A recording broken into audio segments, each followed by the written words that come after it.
দোয়া কুনুত ছাড়া কি ভিতরের নামাজ হবে? কেউ যদি নামাজে দোয়া মাসুরা না পড়ে তার নামাজ হবে কিনা, খাটের উপর নামাজ পড়া যাবে কিনা, কাঁচা পেঁয়াজ রসুন খাওয়া জায়েজ আছে কিনা, গীবতকারী আত্মীয়ের সাথে সম্পর্ক না রাখলে কি গুনাহ হবে, ফজরের নামাজের পর ঘুমানো শরীয়তে বিধান কি, নাপাক অবস্থায় হাদিস ইসলামের বই ধরা যাবে কিনা যেখানে আরবি লেখা আছে, রুমে অ্যাটাচড বাথরুম থাকলে সেই রুমে নামাজ পড়লে কি নামাজ হয় না, সালাতুত তাসবিহ নামাজ জীবনে একবার হলেও পড়তে হবে একথা সত্যতা জানতে চাই, ডিভোর্স হয়ে যাওয়ার পর সাবেক স্বামীকে নিয়ে কোনো কিছু ভাবা যাবে কিনা, মহিলারা নামাজে উচ্চস্বরে কেরাত পড়তে পারবে কি না, পেঁয়াজ খেয়ে মসজিদে গেলে কি গুনাহ হবে, আইসক্রিম খাওয়া কিংবা বৃষ্টিতে ভেজার পর ঠান্ডা লেগেছে এমন কথা বললে কি শিরক হবে, হারানো টাকা কি করব, মালিককে অনেক খোঁজাখুঁজির পরেও পাই নাই, বয়সে বড় মেয়েকে বিয়ে করা যাবে কি না, মহিলারা নামাজে উচ্চস্বরে কেরাত পড়তে পারবে কি না, এটা জানতে চেয়েছেন মেঘ রহমান। আপনি মহিলারা উচ্চস্বরে নামাজে কেরাত পড়বেন না, তবে ঘরে যখন নামাজ পড়বেন রাতের নামাজগুলো গুনগুনিয়ে তারা অবশ্যই আদায় করতে পারবেন। নাপাক অবস্থায় হাদিস ইসলামের বই ধরা যাবে কিনা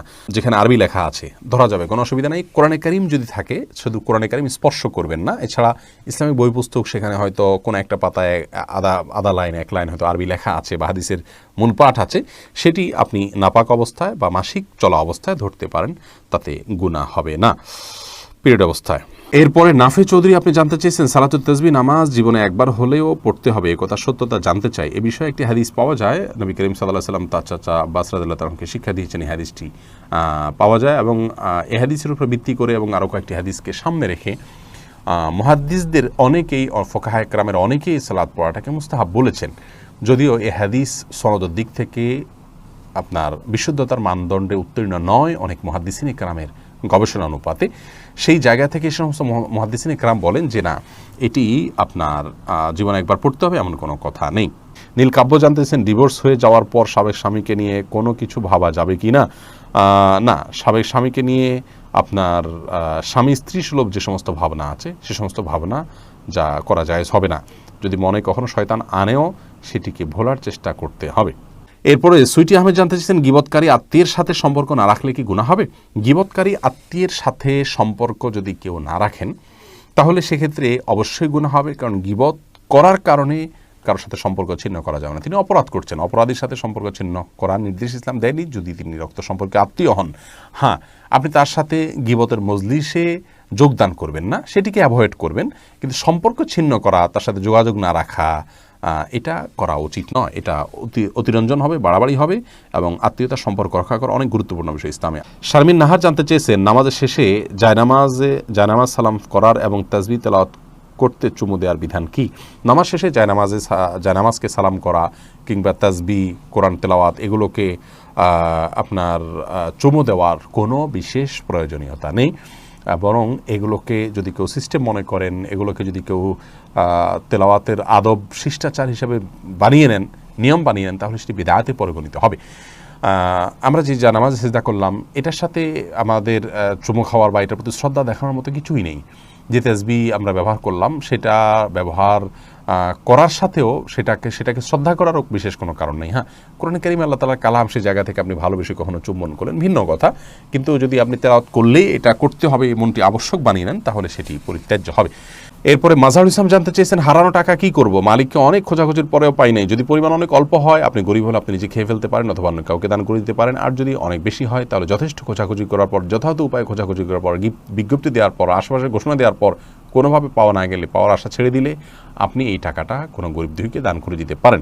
আপনি নিজে অভাবী হলে আপনি নিজেও এটা ভোগ করতে পারেন, তার পক্ষ থেকে সওয়াবটা তার পক্ষে যুক্ত হবে ইনশাআল্লাহ। বিপ্লব জিএম আপনি এডি থেকে জানতে চেয়েছেন আইসক্রিম খাওয়া কিংবা বৃষ্টিতে ভেজার পর ঠান্ডা লেগেছে এমন কথা বললে কি শিরক হবে, সরাসরি এটাতে শিরকে আকবর হবে না, কিন্তু এগুলো যদি এমনভাবে বলেন যে আইসক্রিম খাওয়াতেই হয়েছে, বৃষ্টি ভেজার কারণেই হয়েছে, খুব স্ট্রেস দিয়ে বা এমনভাবে বললেন যে বোঝা গেল যে এটাই মূল কারণ, একমাত্র কারণ আপনি নির্দিষ্ট করে দিচ্ছেন, ফিক্স করে দিচ্ছেন, এরকম বললে সেটা শিরকে আসগর হবে, ছোট শিরক হবে, যেটি অ্যাভয়েড করা উচিত বা বর্জন করা উচিত। বৃষ্টি ভিজলাম এর পরেই ঠান্ডা লেগেছে, আল্লাহ ভালো জানে, হয়তো এই কারণেই হয়েছে, এরকম বলা যেতে পারে। ইসমাইল দেওয়ান জানতে চেয়েছেন পেঁয়াজ খেয়ে মসজিদে গেলে কি গুনাহ হবে, পেঁয়াজ বলতে কাঁচা পেঁয়াজ যদি খান, কাঁচা পেঁয়াজ খেয়ে সেই অবস্থায় মসজিদে যাওয়া নিষেধ, হাদিসে স্পষ্ট নিষেধ আছে, তার কারণ হলো মসজিদে ফেরেশতা থাকে, অন্য মানুষরা আছেন, কাঁচা পেঁয়াজ খেলে মুখে দুর্গন্ধ হয়, সেই দুর্গন্ধ নিয়ে মসজিদে গেলে আশপাশের লোকদের কষ্ট হবে, ফেরেশতাদের কষ্ট হবে, সেজন্য হাদিসে নিষেধ আছে। অতএব কাঁচা পেঁয়াজকেও খাওয়ার পর ভালো করে মুখের দুর্গন্ধ দূর করে, সেটি অন্য কিছু খেয়ে হোক, ব্রাশ, মেসওয়াক ইত্যাদি হোক, যেভাবে হোক অন্য কোনো উপায়ে মুখের দুর্গন্ধ দূর করে তারপর তিনি মসজিদে যাবেন না। মোহাম্মদ তানভীর জানতে চেয়েছেন, বয়সে বড় মেয়েকে বিয়ে করা যাবে কি না? অবশ্যই করা যাবে। বয়সে আপনার চাইতে আপনি যাকে বিয়ে করবেন তার বয়স যদি বেশি হয়, বিয়ে করাতে কোনো অসুবিধা নেই।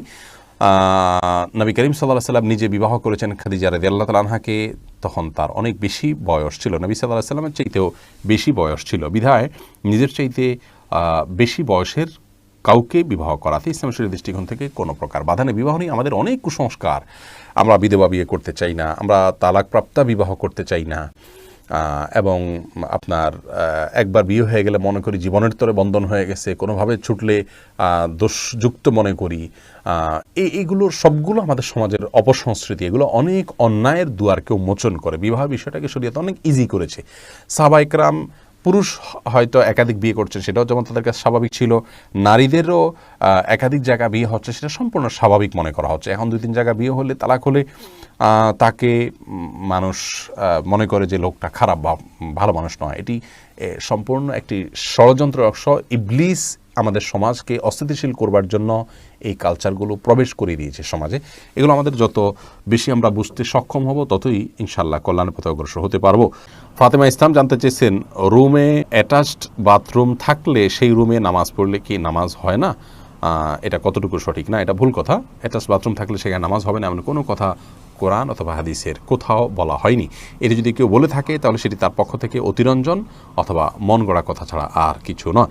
এমডি ওমর ফারুক জানতে চেয়েছেন, ফজরের নামাজের পর ঘুমানো শরীয়তে বিধান কি? এটি জায়েজ আছে, তবে অনুত্তম কাজ। নবী করিম সাল্লাল্লাহু আলাইহি ওয়াসাল্লাম দোয়া করেছেন, আল্লাহুম্মা বারিক লি উম্মতি ফি বুকুরিহা, আল্লাহ আমার উম্মতের জন্য সকালের সময়টাতে আপনি বরকত দান করুন। অতএব সকালের সময়টাতে না ঘুমানো উচিত বা উত্তম। কেউ অসুস্থ থাকলে ভিন্ন কথা, বৃদ্ধ হলে ভিন্ন কথা। তবে যদি কেউ ঘুমান, তিনি কোনো বড় গুনাহ করেছেন, অপরাধ করেছেন, এই লেভেলের সমস্যা নয়, অনুত্তম আর উত্তমের বিষয়টি এতটুকু। তাছাড়া নবী সাল্লাল্লাহু আলাইহি ওয়াসাল্লাম সকালে ঘুমাতেন না কখনো, সেজন্য এটি সুন্নাতের খেলাফ। কাঁচা পেঁয়াজ রসুন খাওয়া জায়েজ আছে কিনা রাসেল জানতে চেয়েছেন। জি, অবশ্যই কাঁচা পেঁয়াজ রসুন খাওয়া জায়েজ আছে। কাঁচা পেঁয়াজ রসুন খেলে গুনাহ হবে না, তবে কাঁচা পেঁয়াজ বা রসুন খেয়ে মসজিদে যাবেন না। কাঁচা পেঁয়াজ রসুন খাওয়ার পরে মুখের দুর্গন্ধ দূর করে তারপর মসজিদে যাবেন। জান্নাতুল ফেরদাউস আপনি জানতে চেয়েছেন, খাটের উপর নামাজ পড়া যাবে কিনা? জি, অবশ্যই যাবে। খাটের উপর নামাজ পড়াতে কোনো অসুবিধা নেই। অনেকে মনে করেন যে খাটের উপরে বা বিছানা চাদর উপর নামাজ পড়া যেন বিছানা চাদর ধোয়া থাকে, পরিষ্কার থাকে, নাপাক দেখা না যায়, কোনো নাপাকের আলামত না থাকে, তাহলে সেখানে সালাত আদায় করতে কোনো অসুবিধা নেই। সিরতাজ আন্নি আপনি জানতে চেয়েছেন, কেউ যদি নামাজে দোয়া মাসুরা না পড়ে তার নামাজ হবে কিনা? হয়ে যাবে। দোয়া মাসুরা পড়া এটা ফরজ বা ওয়াজিব নয়। রাকিবুল ইসলাম জানতে চেয়েছেন, দোয়া কুনুত ছাড়া কি ভিতরের নামাজ হবে? হলে তা দেখুন, দোয়া কুনুত এটি ভিতরের জন্য ওয়াজিব। অনেক উলামা ইকরাম এটিকে সুন্নাহ বলেছেন, যেমন আরবিয়ান স্কলাররা, সৌদি উলামা ইকরাম এটিকে সুন্নাহ বলেছেন। তো সাধারণ এবং স্বাভাবিক অবস্থাতে ভিতরের নামাজ এটিতে দোয়া কুনুত পড়া উচিত, এবং কোনো কারণ ছাড়া দোয়া কুনুত ছাড়া নামাজ পড়া উচিত নয়। হ্যাঁ, কেউ মুসলিম হলেন, তিনি জানেন না, তাহলে তার জন্য জায়েজ আছে। বিকল্প হিসাবে তিনি যে কোনো দোয়া ওই জায়গায় দাঁড়িয়ে করলেন আল্লাহর কাছে, তাতে ইনশাআল্লাহ বিইذনিল্লাহ তার ভিতরের সালাত আদায় হয়ে যাবে, কিন্তু এটাকে নিয়ম বানিয়ে নেওয়া উচিত নয়।